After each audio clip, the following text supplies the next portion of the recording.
Hey, my name is Jeremy and welcome back to another video. Today we're going to be learning how to do a central line procedure.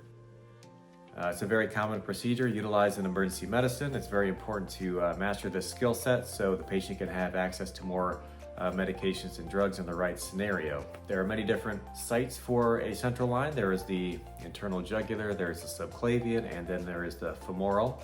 So depending on what you're trying to accomplish would help dictate what site you choose. You want to keep in mind that the femoral is the highest rate of infection. I personally like to use the IJ first. I have a low suspicion that I'm going to collapse a lung or cause an infection. So it's a good skill to master.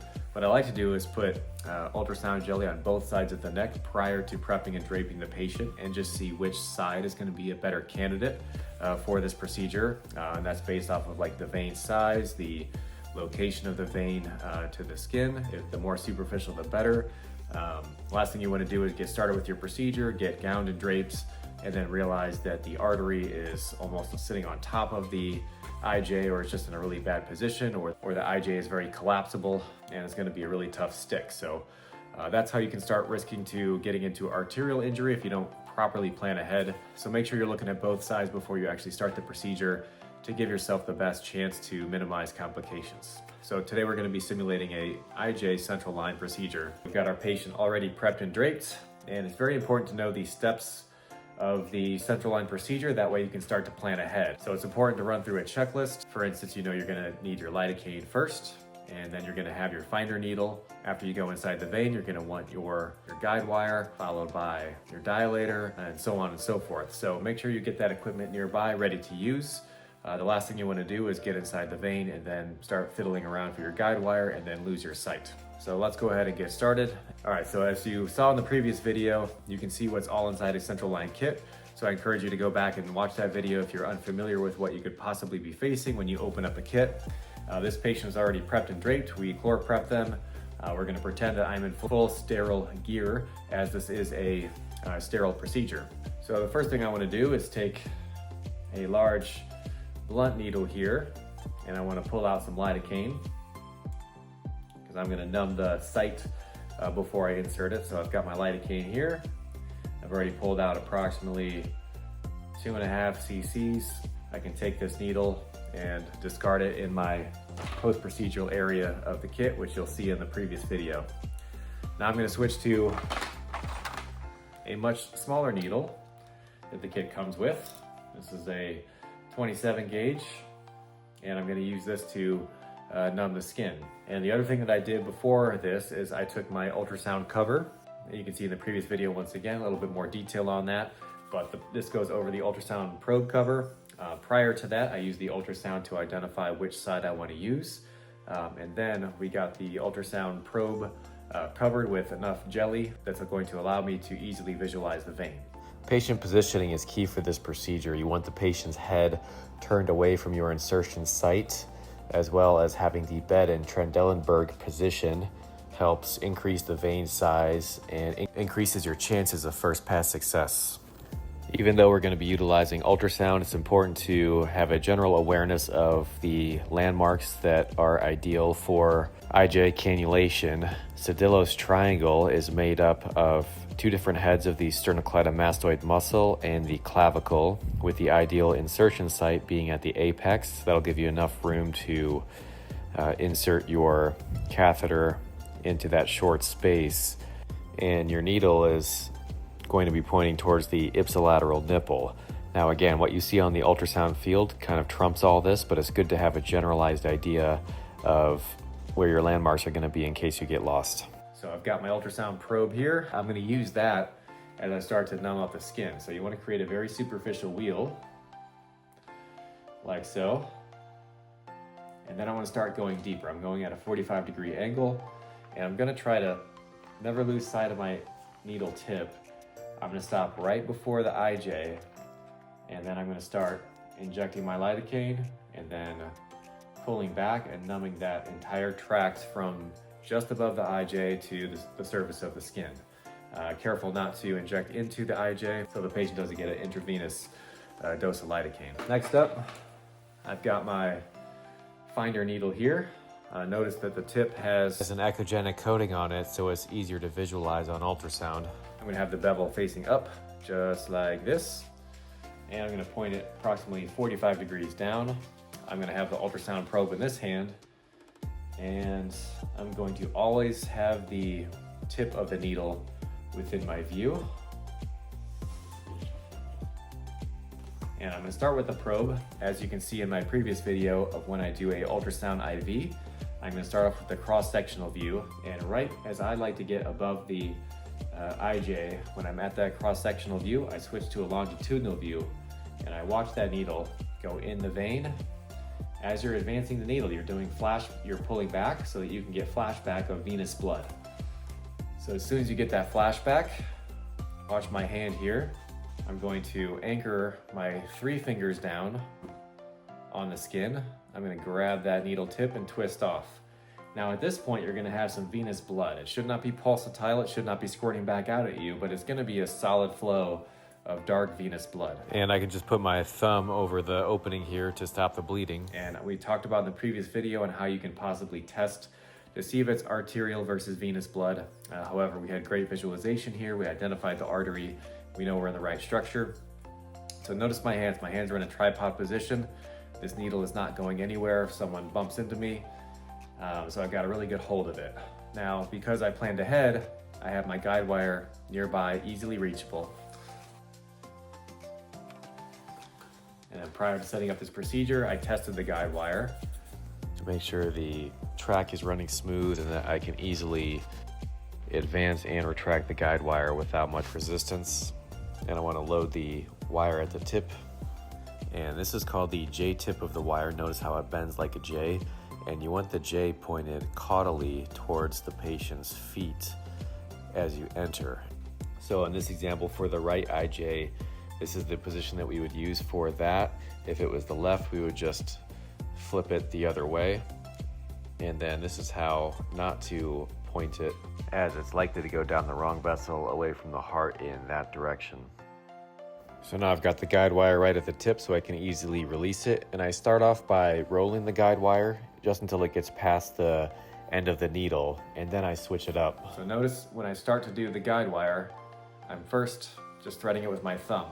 And then the technique I use is when I get far enough in, I pull back, pinch, and push. Pull back, pinch, and push. And that allows the wire to go into the vein without much kinking going on. And you don't need to bury the guide wire into the patient's skin. It just needs to go deep enough because your catheter here is only this long, and take a look at your guide wire. So this is going to be the maximum beneficial length of your guide wire next to the catheter. And look how much extra guide wire that we have. So you really don't need to go beyond that point and completely bury the guide wire into the skin. It can cause some arrhythmias, so you want to stop a little bit short. Just keep in mind of the length of your catheter, approximately 18, 19 centimeters. And there's little black lines here. So one black line equals 10 centimeters. And looking to find the 2 black lines right here, and that's 20 centimeters. And then the final one is 30 centimeters. So notice our catheter is 19 centimeters. So if you compare the two, that should about line up to the second 2 black lines, which it does here. So keep that in mind as you're threading your guide wire. All right, so we never let go of the needle here. We're feeding the wire through. All right, so the one thing we never do is we never let go of our guide wire. So if the patient takes a deep breath, this guide wire could slip down. I've never had that happen, but always be mindful to never let this guide wire out of your sight and hang on to this thing at all times. Now that the guide wire is in the right place, I like to take out my needle here. Again, I'm hanging onto this guide wire. Notice how my hand never left. I'm putting this in my sharps container over here. And now what I can do is I can verify the site. So this guide wire is very radio opaque. So I just rub the ultrasound, I find my vessels, and I do my different views, and I make sure that I can verify that this guide wire is in the right spot. And sometimes you can even wiggle it to get better visibility and just to make sure you didn't go through the back wall of the vein and all of a sudden you're in an artery or something like that. And it's very important at this step because you can hit an artery and then apply pressure and get out of trouble. But once you dilate the space, then you're in deep trouble. So make sure that this step is very important to verify where your guide wire is in relation to what vessel you're in. So next step, we've got our guide wire. And with the blade pointed up, if the blade was down, it could potentially cut the wire. So the blade's pointed up, we're gonna do a stab-like motion. And we don't want to bury the entire blade, but just a healthy stab. You usually don't want to go more than 1/2 inch. So now we're gonna take our dilator To go over. and now we'll be able to use our dilator because of that incision that we previously made. And now you want to use a twist and stab motion. Careful not to kink the guide wire. Right next to the surface of the skin. And you want to make sure that when you puncture your dilator in, you're using a push twist mechanism, and you don't have to bury the dilator all the way into the skin. It's just enough to make a track so that you can then thread your catheter. So you're doing a push and a twist motion. You're not trying to bend this any which way because you could kink the guide wire. So after you feel a healthy lack of resistance with that track that you made, you're going to get more blood in this scenario, which is okay. And you're still hanging on to your guide wire when you move on to your next step. So now it's time for the catheter that we're going to grab here, and take a look at these blue caps that we have. Remember, we're going to pre-cap these prior to inserting this, but we're going to leave the brown port cap off because that's where the wire pulls through. And now we're just going to slide this over. Once again, we're not letting go of this guide wire. And we need to continue to advance the catheter to our desired depth. We're going to be looking at the brown port to look for the guide wire. And remember, this is a right IJ for this procedure, so desired depth is going to be about 15 centimeters. You can see on the catheter here, you have the single stripe, which indicates 10 centimeters, and then the double stripe, which is 20, and they nicely have the number 15 for 15, which makes it easy for us. When we see the guide wire, we're gonna grab onto that. We're gonna continue to advance our catheter while holding onto the guide wire to our desired depth, and then pull out the guide wire. And then we're going to remove our guide wire. It's no longer needed. And now we're going to test all of our ports here. So this is where our sterile saline is going to come in place. Just a reminder that all 3 caps would be on, unlike the demonstration here. We just don't have any currently. So this is where our sterile saline flushes are going to come into place. We would just attach this on, and we're going to test all 3 ports for some venous blood. So we're going to pull back here. You're going to have venous blood come up here, and then you're going to flush it with normal saline so there's no air bubbles, and then lock it off. And you're going to do that for each tube. So now we've got all 3 of these tested. They all work just fine. And we locked these in place so no air is getting in. Now all we need to do is to tie this down.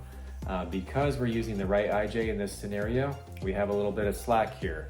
We didn't have to bury this as if we were coming from the left side. So we've got some extra slack here of the tubing, and this would need to be fastened down. If we just fasten this down alone, see how this kind of rises up? So we would need to have an anchor point here and an anchor point here to secure this to the skin. So that's where your fasteners come into play. So you would take this white fastener and put that over the line here. Then you come with your hard plastic fastener and just go right over the surface of that. And notice now that you've got 4 points to anchor down your central line so it doesn't move. And then you're off and running with your basic sutures here. So what I like to do, and maybe you got some lidocaine left over, numb up these areas that you're gonna anchor this needle to, make a nice bite, and then you're gonna do 2 sutures here, and then you could do a 3rd one there. You could do 4 total if you want to. Usually 3 is suffice enough. All right, our next step is just to secure this. So we have a nice tegaderm here with a little antimicrobial coating here. So we would just take this off like so and put this exactly over this site here and just tape that down. And that really is it.